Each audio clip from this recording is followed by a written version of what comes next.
so much fun. Now, the first thing we see is the beliefs and practices of Islam.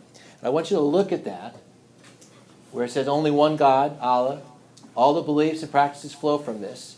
There is good and evil, and each person stands before Allah to be judged. And also, part of this is that you have responsibility for your actions. Are there some similarities there with Christianity? Things that you must be already accustomed to. Look at those and try to figure out. We see some similarities. Yeah, go ahead. They only have one God. So what kind of religion is it then? So it is monotheistic, that's right. So they only have one God. What other things on there? Do you see any other similarities? Evelyn, what do you think?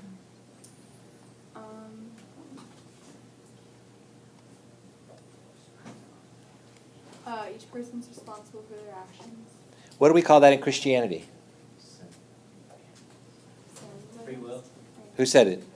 Yep, that's it. So free will. That's the same thing as free will for the Christians, right? That you have the choices that you can make.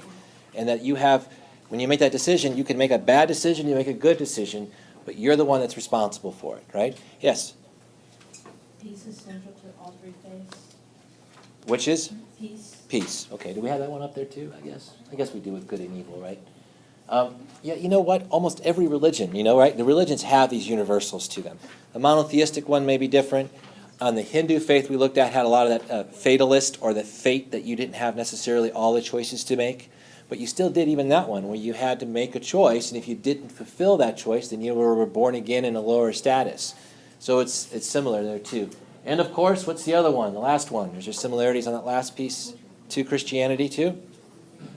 Judgment Day. Yeah, you still have to answer to, our God, right? Of course, we already know Allah, the God. It's the God of Abraham.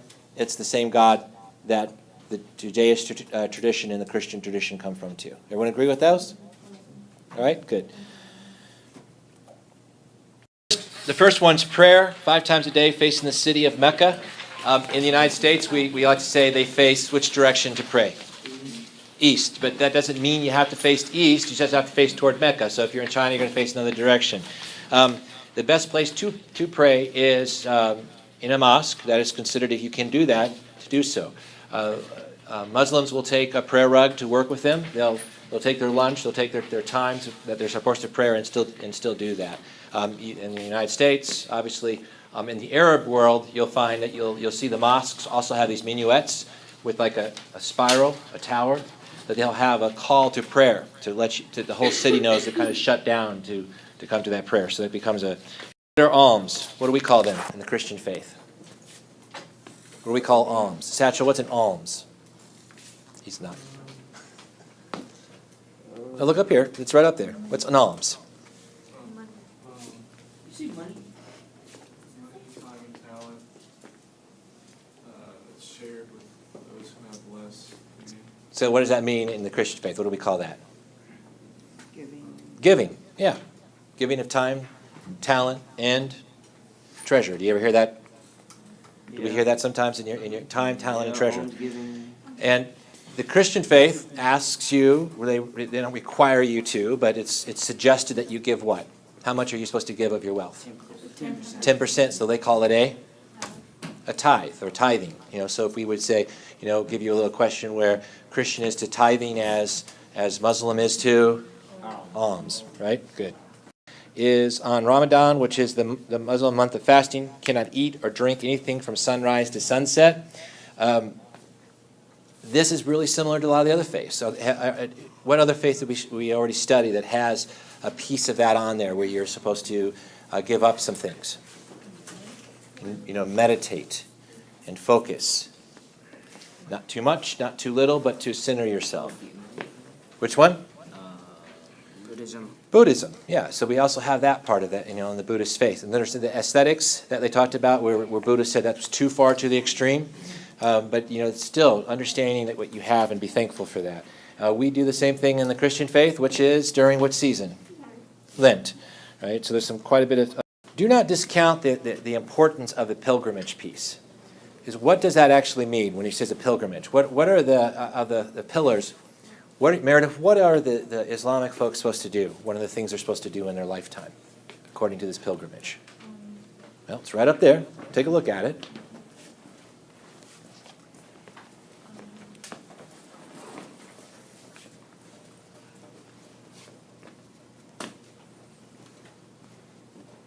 It's from your reading too. It described it in the reading as the five pillars. Go ahead, Taylor. What do you have? They go to Mecca and pray once. Well, they go to Mecca to Well, visit so at least pray once. the holy site, yes, and go there too as a pilgrimage and travel there. Now, I'm going to give you a story, a historical story, an American history story that tells you the significance of this, because it's not just you think, oh, they're just going there and praying, and taking a look at the sites and things. But this really makes it an important statement to unifying or the community, the Islamic community. Malcolm X, who was an American individual in American history, it's very profound, a very important individual. Malcolm X, his name, X, he took that on when he converted to Islam and joined the Nation of Islam here in the United States. He traveled to do his Hajj. He traveled to Mecca and communed with the other individuals taking their pilgrimage there. When he did so, he learned about the faith in more depth with the people that lived there. And he came back to his mentor, who was Louis Farrakhan, and said to him, we are not practicing the true faith here. We are not true Muslims. And he started to talk about what is a Muslim, which was supposed to be more universalizing and not isolating, because that was a very militant group that was, we had the nonviolent group under Martin Luther King, and then we had the militant group, the Nation of Islam, who was asking for their separate nation and to be isolated and willing to go to war over it. And he came back and said, that's not the way. Louis Farrakhan had him assassinated, right? But this shows you the power of this, where you come together and you, in that process of sharing and learning from each other, it builds a stronger community. Does that make sense? Why the Hajj would be that important, right? When you look at that. Same situation when you get together and you go on a mission trip and you share with each other and you come together with people of like minds and like faiths. It strengthens your resolve and maybe even clarifies what you believe a little bit more. Ways of life with the personal life and religious life are the same. I've already talked to you about, look at number 9 here, is theocracy, where the religious life and the political life are the same also. And so the religion plays a dominant role in their lives. And this is not going to be a lot different than a lot of other Christian faiths that we're going to look at too, or the Muslim or the Hindus. But it is very, very focused with the Islamic faith. Fridays are a day of prayer. Someone in the other class asked me, does that mean they don't go to school on Fridays? I don't know. I have to look that up. That's something I'm going to look up tonight and see, what is their day. If they don't go to school on Fridays, they probably go to school on another day. I'm not sure. They do. It's just a focused day of prayer still with that. I'm not sure. So, but how do you know? This girl at our school was Muslim. When she came to school every Friday. Now, what I mean, though, is in an Islamic country where the majority of the people are, would their schedule be different? It's something to look towards. No religious authority. In other words, there's no real priests or ministers. They do have scholars and leaders in the faith, which is probably one of the the compare and contrast pieces that you do have, and they do have that leadership that comes from that. Now, the Quran. Let's talk a little bit more about the Quran too. I've already touched this on what is the Quran written in. You are Emily. What's the Quran written in? Arabic. Why is that significant? What do you think, Emily? Lost in translation, right? Yeah, absolutely. That's good. What else makes it significant too? Taylor? It was their original language, right? Yeah. It was the original language. In the Quran itself, who was it written by? Who is the one who spoke the words of the Quran? It was in your readings too. Who? Not Abraham, no. Muhammad's the prophet, right? So how did he learn these words or this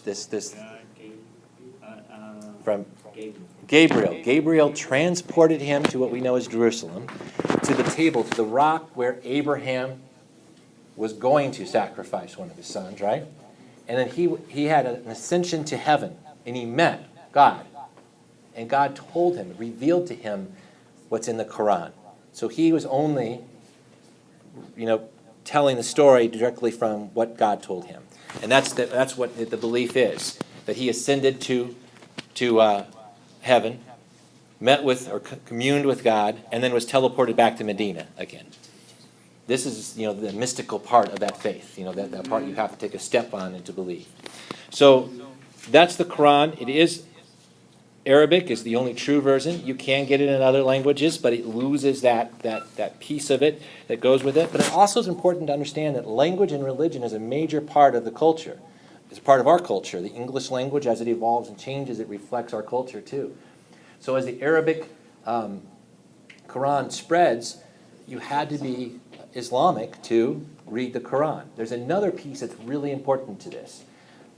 We're gonna focus in a lot of this when we look at the Christian faith and the evolution out of the Catholic Church and the Protestant Reformation in the future.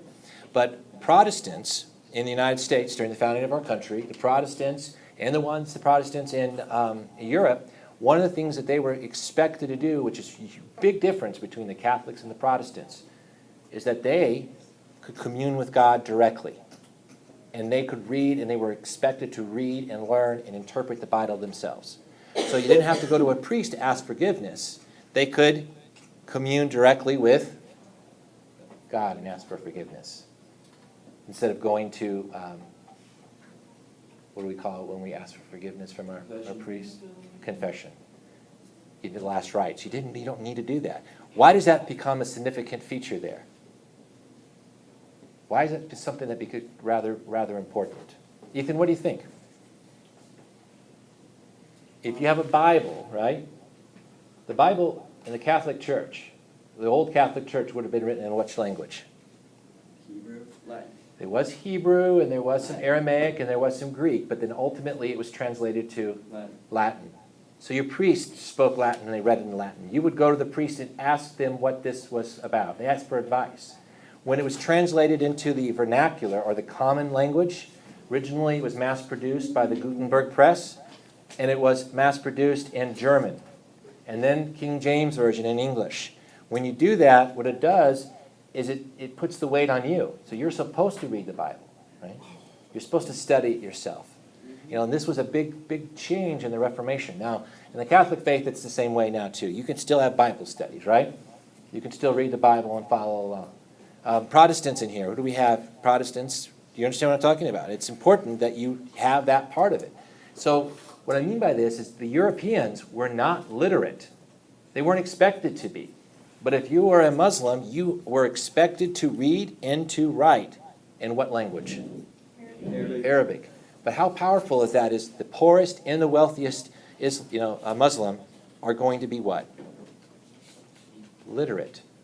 They're going to be able to read and write, which the Christians in Europe don't start really getting to that level until the 18th and 19th century, where Christians are starting to really have, across the board, are literate, reading and writing. Not just the elite of society. Right? So that becomes even more of a significant piece. So, yep. Body of Islamic law that includes interpretations of the Quran and applies Islamic principles to everyday life. All right, so Sharia law takes the religious doctrine known as the Quran and converts it into criminal and civil law. What part of the Bible would also fall into that classification? The Ten Commandments, yeah. Again, we've talked about this before too. The religious writings and documents are a way of teaching us what is right and what's wrong, much like law is supposed to do too. So that's all Sharia law.